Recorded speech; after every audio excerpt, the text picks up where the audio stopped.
أثار المخرج المصري محمد سامي جدلاً واسعاً بعد ظهوره في حفل جائزة القلم الذهبي للأدب الأكثر تأثيراً في الرياض، المملكة العربية السعودية، وهو يرتدي حلقين، واحداً في الأذن اليمنى والآخر في اليسرى.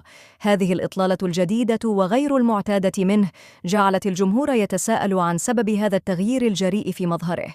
بعد انتشار الصور عبر وسائل التواصل الاجتماعي، تباينت ردود الأفعال بين مؤيدين رأوا أن هذا مجرد تعبير عن الحرية الشخصية والموضة، وبين معارضين اعتبروا أن الإطلالة لا تتناسب مع الصورة التقليدية للمخرج المصري المعروف. بعيداً عن الجدل الدائر حول إطلالته، كشف محمد سامي عن تفاصيل مشاريعه الدرامية القادمة في رمضان 2025، حيث أعلن عن تقديمه لمسلسلين جديدين هما إيش إيش وسيد الناس.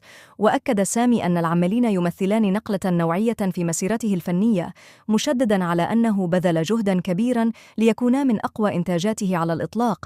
إطلالة سامي أثارت تساؤلات حول مدى انتشار موضة ارتداء الرجال للحلقين، وما إذا كانت مقبولة في المجتمعات العربية. فبينما يعتبرها البعض تعبيراً عن الحرية الشخصية والتجديد في الموضة، يرى آخرون أنها تخرج عن المألوف.